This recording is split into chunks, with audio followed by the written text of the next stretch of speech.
జత్వానీ కేసులో వాళ్ళు చట్ట ప్రకారం చర్యలు తీసుకున్నప్పుడు కూడా ఇప్పుడు వ్యక్తిగతంగా కొంతమంది అధికారుల మీద ఇందులో కక్ష సాధింపు అని మాట్లాడుతున్నారండి. నాకు అర్థం కావట్లే. జత్వానీ గారి కేసులో మీకు తెలుసు, ఆవిడని ఇంతకుముందు ఏదో ఇబ్బంది పెట్టారని చెప్పేసి ఒక లేడీ బయటకు వచ్చి ఎక్కడో పక్క రాష్ట్రం నుంచి మన పోలీస్ డిపార్ట్మెంట్ మీద నమ్మకంతో, ఈరోజు ఎన్డీఏ గవర్నమెంట్ మీద నమ్మకంతో ఆ రోజు వచ్చి మనకు ఒక కంప్లైంట్ ఇచ్చిన తర్వాత దాని మీద విచారణ జరిగిన తర్వాత ఆ విచారణ నేపథ్యంలో కొంతమంది ఐపీఎస్ ఆఫీసర్స్ అందులో ఇన్వాల్వ్ అయ్యారని సంగతి తెలిసి వాళ్ళందరినీ కూడా కేసులు పెట్టి సస్పెండ్ చేయడం జరిగింది. అందులో భాగంగానే విద్యాసాగర్ అన్నటువంటి కూడా అరెస్ట్ చేసి ఆ రోజు పెట్టుకోవడం జరిగింది. ఓవరాల్ గా 7A1 నుంచి A7 వరకు ఉన్నారు.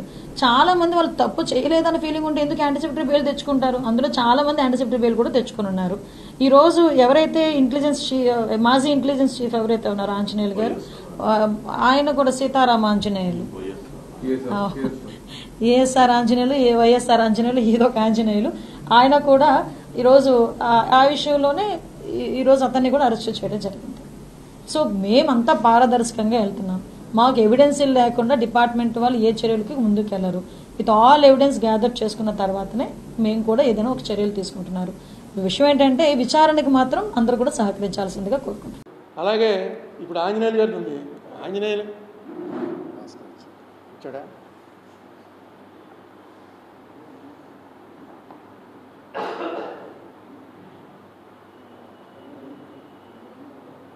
అఫెన్సెస్, ఏ అఫెన్సెస్ మీద 111 పెట్టచ్చంటే kidnapping, robbery, vehicle theft, extortion, land grabbing, contract killing, economic offences, cyber crimes, trafficking of people అంటే పిల్లల్ని తీసుకెళ్ళి అమ్మేస్తుంటారు, డ్రగ్స్, వెపన్స్, ఆయుధాలు సరఫరా చేయటాలు, డ్రగ్స్ సరఫరా చేయటం, పిల్లల్ని తీసుకెళ్ళి వ్యభిచార గృహాలకు అమ్మేయటం. ఇప్పుడు ఈయన చేసిన ఎవరో డైరెక్టర్ చేసింది ఏంటంటే కిడ్నాపింగ్ చేశాడు, రాబరీయో, వెహికల్ థెఫ్ట్, వీటిలో ఏదో ఒకటి చేస్తుంటే ఈ సెక్షన్ దానికోసం తయారు చేసి కొత్తగా వచ్చింది. ఇది వెంటనే దీంట్లో వాడేశారు. ఇదిగో తర్వాత ఇంకోటి, ఇదిగో నేను తీసింది ఇది గ్రూప్ ఆఫ్ పీపుల్ యాక్టింగ్. ఇందులో మళ్ళీ గ్రూప్ ఆఫ్ పీపుల్ అన్నారు పెట్టి దేశద్రోహం కూడా. పాకిస్తాన్కి రహస్యాలు అమ్మేస్తున్నాడు, చైనాలకు రహస్యాలు అమ్మేస్తున్నాడు, డ్రగ్స్ అమ్మేస్తున్నాడు, పిల్లల్ని వ్యభిచార గృహాలకు అమ్మేస్తున్నాడు. ఆయన చూసుకుంటే గొల్లు మనకి పాలు పెట్టలేదు. ఇది ఎక్కడ గొడవ రావు. సెక్యులర్ అంటే దేశద్రోహం అయిపోయాడు ఆల్రెడీ, అంతే కదా. ఇప్పుడు లేటెస్ట్ దాని ప్రకారం అన్ని మతాలు కలిసి ఉండాలండి అన్నామంటే చచ్చాడు.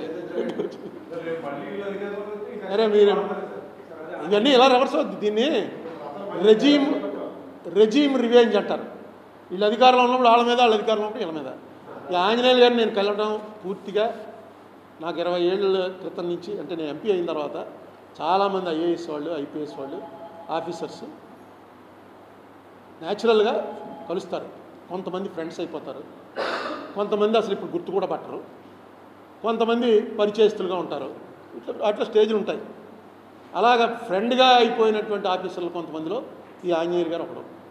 ఈయన కొన్నాళ్ళు ఢిల్లీలో పనిచేస్తున్నప్పుడు కూడా నేను ఢిల్లీ వెళ్తే ఫోన్ చేయడం, ఎక్కడ ఉన్నారని అడగటం. ఈయనతో మంచి టచ్లో ఉంది. ఈయన ఇంటికి కూడా వెళ్ళాను. వీళ్ళ ఆవిడ కూడా నాకు బాగా తెలుసు, వీళ్ళ పిల్లలు బాగా తెలుసు. మన జంధ్యాల గారి వియ్యంకుడు, సినిమా డైరెక్టర్ జంధ్యాల గారి వియ్యంకుడు. నాకు తెలిసి ఇతని మీద ఎప్పుడు కరప్షన్ ఛార్జెస్ అనేది రాలా. జనరల్గా పోలీసు వాళ్ళకి శత్రువులు చాలా ఎక్కువ మంది ఉంటారు, ఇతనికి ఇంకా ఎక్కువ మంది ఉంటారు. ఎందుకంటే ఇతన్ని చంద్రబాబు నాయుడు గారి టైంలో 5 జిల్లాలకు ఎస్పీగా వేశారు. నాకు తెలిసి ఎక్కడికి వెళ్తే అక్కడ టెర్రర్ క్రియేట్ చేశాడు. మెయిన్ రౌడీయిజము, ఫ్యాక్షనిజము ఈ రెండింటి మీద చాలా తీవ్రంగా పోయాడు. అందుకే రాజశేఖర రెడ్డి గారు సీఎం అవగానే రాజశేఖర రెడ్డి గారికి ఒక హ్యూమన్ టచ్ ఉంటుంది. ఓన్లీ ఇతను ఒక ఆఫీసరు, నేను ఒక సీఎం అన్నట్టుగా ఇప్పుడు చూడ్డు. రాజశేఖర రెడ్డి గారే ఇతన్ని, బహుశా రాజశేఖర రెడ్డి గారు ఒక్కడే ఉంటాడు. వాట్ మిస్టర్ అంజన్ అని ఫట్మన్ మొదమే గుర్తుండేవాడు. ఈయన అప్పుడు ఇంటెలిజెన్స్లో ఉండేవాడు. అది దాంతో ఈయన కొంచెం ఇదయ్యి జగన్మోహన్ రెడ్డికి కూడా బాగా దగ్గర అయ్యాడు, ఇంటెలిజెన్స్లో ఉన్నాడు, చేశాడు. ఆయన వెళ్ళి నేను అంతకుముందే అందరూ యాంటిసిపేటరీ బెయిల్ తీసుకుంటున్నప్పుడే ఆయనకి ఫోన్ చేసి చెప్పాను, మీరు కూడా తీసుకుంటున్నారా యాంటిసిపేటరీ బెయిల్ అని. లేదండి నేను ఓ 10 రోజులు జైలుకి వెళ్ళి వస్తాను అన్నాడు. నాకు అర్థం అలా ఏంటి ఇలా జోకేస్తున్నాడు అంటే సరేలే అనుకుని మీరు వెళ్ళండి జైలుకి, నేను చూడటానికి వస్తానులేండి అన్నాను. ఆయన నవ్వేశాడు, నేను నవ్వేశాను. నాకు ఆ మాట గుర్తుండిపోయింది. నేనేమనుకున్నానంటే ఆ లెవెల్ వాడిని పంపితే రాజమండ్రికి పంపుతారు అనుకున్నాను. డీజీ లెవెల్ నాకు తెలిసి ఇండియాలో ఇతను అక్కడ ఫస్ట్ అరెస్ట్ అయినాడు. డీజీ లెవెల్ వాళ్ళు ఎవరిని అరెస్ట్ చేయలే ఇప్పటివరకు. ఫస్ట్ మ్యాన్ అరెస్ట్ అయ్యి జైలుకి వెళ్ళినవాడు. అరెస్ట్ అయ్యారేమో తెలియదు కానీ బెయిల్ ఇచ్చేస్తారు, జైలుకి వెళ్ళాడు. తర్వాత అతను అరెస్ట్ అయ్యి లోపల ఉన్నాడని తెలిసినప్పుడు మనం చూడటానికి వెళ్ళాను. ఎందుకంటే బాబు ఎండలో పడి ఎలా వచ్చారంటే నేను మాట అన్నాను కదా చూడటానికి వచ్చాను అంటే ఇంకా కొన్నాళ్ళు కొంచెం వర్షాలు పడ్డాక రావాల్సిందని అంటే ఇంకా ఎన్నాళ్ళు ఉంటావా బాబు అన్నాను. అప్పుడే ఎక్కడ వదులుతారు ఉంచుతారు. నేను మెంటల్గా ప్రిపేర్ అయ్యాను. ఇంకా ఓకే అప్పుడే ఆవేళ ఏదో ఏపీ పేపర్లో ఈనాడులో ఏదో వస్తే అది మొన్నటి చేస్తారు వాళ్ళు. ఈనాడులో ఏదో వచ్చినా మొన్నటి అది జరుగుతుందన్నమాట. సర్వీస్ కమిషన్లో ఏదో జరిగిందని ఏదో చేస్తారో సరే పెడతారు. నాకు అర్థం కాని విషయం ఏంటంటే ఈ పర్టికులర్ కేసులో ఒక మనిషి ఎవడో పోలీస్ స్టేషన్కి వెళ్ళి కేసు పెట్టాడు. కేసు పెడితే పోలీసు వాళ్ళు ఏం చేయాలి? కేసు రిజిస్టర్ చేసుకోవాలా? లేకపోతే వీడు మనిషి మంచివాడు కాదండి, వీడు సరైనడు కాదండి అని కేసు రిజిస్టర్ చేసుకోకుండా ఆగడానికి పోలీసులకు హక్కు ఉందా? పోలీసు వాళ్ళకి ఒక కేసు పెట్టాడు ఎవడో వచ్చి ఒక అమ్మాయి మీద. ఆ అమ్మాయిని తీసుకొచ్చేశారు, జైల్లో పెట్టేశారు. పెట్టేసి ఏం చేశారు? జైల్లో పెట్టేసి ఏం చేశారు? బెయిల్ రాగానే విడిచేశారు. ఆ కేసు ఇంకా తేల్లా. అప్పుడే ఆ అమ్మాయి మళ్ళీ వచ్చి నన్ను అన్యాయంగా కేసు పెట్టారంటే ఎస్పీలు, డీజీలు, పోలీసు వాళ్ళు ఎవడన్నా పని చేయగలడు అసలు?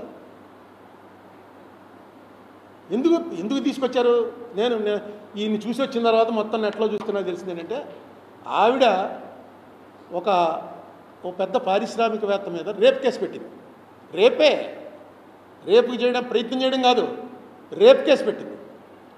ఆ రేప్ కేసుని విత్డ్రా చేయించమని ఎలాగోలాగా నీ దౌర్జన్యం చేసి ఆ అమ్మాయి చేత విత్డ్రా చేయించని ఆ ఎవడైతే ఉన్నాడో అతను ఎవడో ఏషియా ఖండంలో 7వ రిచెస్ట్, ఏషియా ఖండంలోనే రిచెస్ట్ వాళ్ళ వరుసలో 7వ వాడు. 2,35,000 కోట్ల రూపాయలు వాడి నెట్వర్త్, వాళ్ళ కంపెనీ వర్త్. వాడు వచ్చి అప్పటి సీఎం జగన్మోహన్ రెడ్డిని అడిగాడని జగన్మోహన్ రెడ్డి తీసుకొచ్చి ఆ అమ్మాయి చేత చేసాడు. కేసు విత్డ్రా అయిందా లేదో తెలియదు, ఆ కేసు ఏదైందో తెలియదు. కానీ ఆవిడ వీళ్ళ మీద ఇచ్చిన కంప్లైంట్లు ఏం రాసిందంటే ఆ కేసుకి నేను వెళ్లకుండా ఉండటం కోసం నన్ను తీసుకొచ్చి ఇక్కడ జైల్లో పెట్టారు. ఆ కేసుకి పలానా డేట్ ఇచ్చింది కోర్టు ముందు వెళ్ళి చెప్పాలి. ఆవిడ చెప్పడానికి వీలు లేకుండా చేయడం కోసం ఇలా చేశారు అని ఆవిడ కంప్లైంట్లో రాసింది. కంప్లైంట్ తెప్పించాను. ఇగో ఇప్పుడు బాంబే వాళ్ళతో పంపించాను, ఎవరో తెలిసిన ఫ్రెండ్స్ ఉంటారు కదా, అక్కడ ఏమైందో కేసు అని తెప్పిస్తాను. ఇది చిన్న విషయం కాదు. ఇది అసలు పోలీసులు పని చేయాలా అక్కర్లేదా? ఏం చేయాలి? ఒకవేళ నిజంగా ఆవిడ వచ్చి నన్ను అన్యాయంగా కేసులో ఇరికించారని పెట్టాలంటే దానికి ఒక ప్రొసీజర్ ఉంది. దానికి ఏంటి సెక్షను? ఇప్పుడు కొత్త బిఎన్ఎస్ పాత అయితే 195 ఐపీసీ, కొత్త బిఎన్ఎస్ సెక్షన్ ప్రకారం సెక్షన్ 231 ప్రకారం మెజిస్ట్రేట్ కోర్టు పర్మిషన్ లేకుండా వీళ్ళ మీద ప్రాసిక్యూషన్ చేయడానికి లేదు. ఇన్వెస్టిగేట్ చేయాలన్నా సరే మెజిస్ట్రేట్ పర్మిషన్, ఎందుకంటే ఆ కేసు ఇంకా పెండింగ్లో ఉంది. ఎవరైతే ఆవిడ నా ఆస్తులేవో ఫోర్జరీ చేసిందని కంప్లైంట్ ఇచ్చాడో ఆ కేసు ఇంకా పెండింగ్లో ఉండగా ఈ కేసు ఎలా బుక్ చేస్తారు? బుక్ చేయాలంటే ఈ సెక్షన్ ప్రకారం పర్మిషన్ తీసుకుని చేయాలి. అది చట్టం. తీసుకున్నారా? లేదు. పోలీసు వాళ్ళని తీసుకెళ్ళేటువంటి అసలు రేపు నుంచే పోలీసు వాళ్ళు ఎవడన్నా ఇప్పుడు ఎమ్మెల్యేలు వాళ్ళు ఫోన్ చేసి చెప్తుంటారు, ఏంటి ఇంకా అరెస్ట్ చేయలేదు అరుణ్ కుమార్ని? నేను చెప్పాం అంటే సార్ ఒక కాగితం రాసి పంపించండి, ఆ కాగితం నోటరీ చేయించండి, ఆ నోటరీ చేయించి ఆ కాగితం పంపిస్తే ఆ కాగితం నేను ముందు వెరిఫై చేస్తాను, మీదో కాదో వెరిఫై చేసి అప్పుడు యాక్షన్ తీసుకుంటాను. పోలీసు వాళ్ళు ఎవడమాట అండి. ఇంకా ఇప్పటికే పోలీసు ఉద్యోగం అంటే ఎవడధికారులు కేడీగాడిని తీసుకొచ్చి లోపలికి వెళ్ళి సార్ అంటున్నారు. ఏమో రేపు ఎమ్మెల్యే అవుతాడో ఎంపీ అవుతాడో